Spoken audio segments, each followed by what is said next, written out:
Bismillah, Assalamualaikum warahmatullahi wabarakatuh.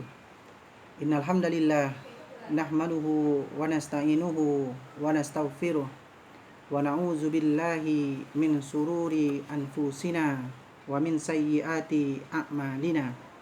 May yahdihillahu fala mudhillalah wa may yudlil fala hadiyalah. Asyhadu an la ilaha illallah wa asyhadu anna Muhammadan abduhu wa rasuluh. Fa inna asdaqal hadis kitabullah wa khairal hadi hadi Muhammad sallallahu alaihi wasallam wa sarul umuri muhdasatuha wa kullu muhdasatin bid'ah wa kullu bid'atin dolalah wa kullu dolalati finnar.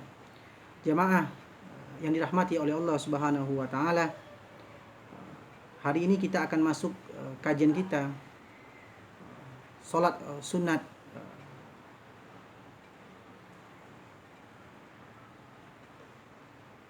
maghrib, salat sunat maghrib, di mana sebelumnya kita telah membahas beberapa salat sunat, mulai dari salat sunat fajar, salat sunat zuhur, kemudian yang terakhir kita juga telah membahas salat sunat asar, di mana salat sunat fajar kemudian salat sunat zuhur dia itu termasuk ke dalam kelompok muakkad, sedangkan salat sunat asar itu termasuk dia ghairu muakkad.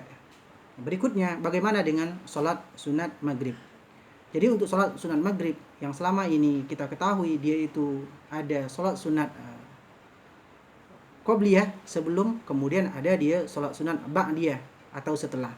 Yang pertama, sholat sunat qobliyah maghrib ya, dianjurkan bagi yang suka untuk mengerjakan 2 rakaat sebelum sholat maghrib.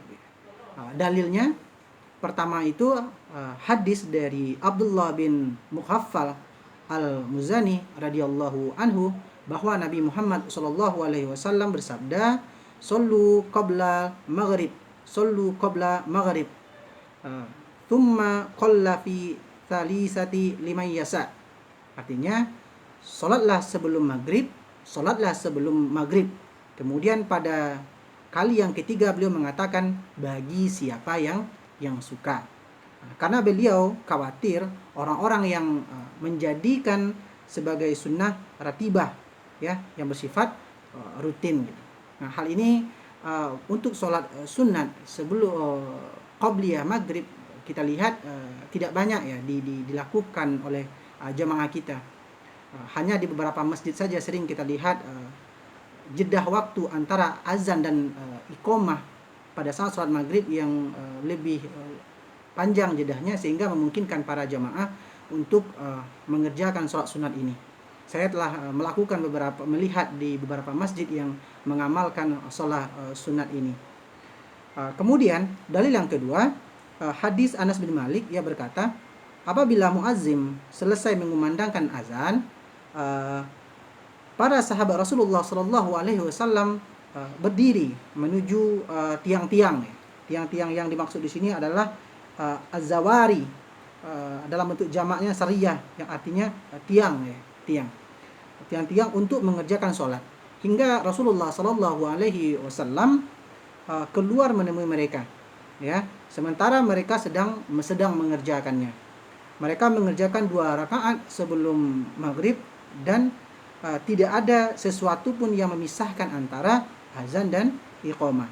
Hadis ini sanad hadis ini adalah sahih, diriwayatkan dari Bukhari dalam kitabnya nomor 625, kemudian diriwayatkan juga oleh Muslim dalam kitabnya nomor 837.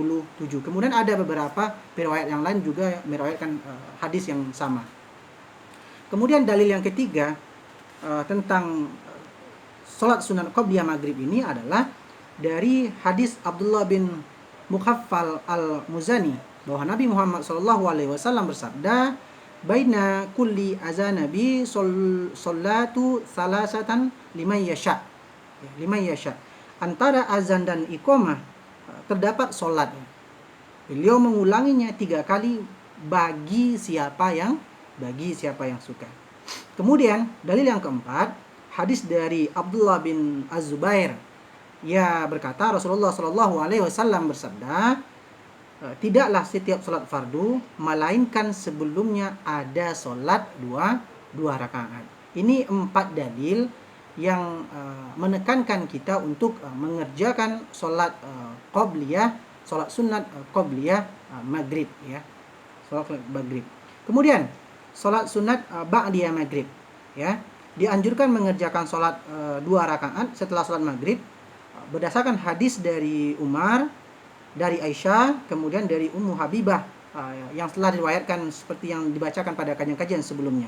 Kemudian dianjurkan mengerjakan sholat sunat 2 rakaat sebelum sholat maghrib itu ternyata di rumah, berdasarkan hadis dari Ibnu Umar yang menuturkan Rasulullah SAW tidak mengerjakan sholat 2 rakaat sesudah maghrib dan sesudah Jumat kecuali di rumahnya.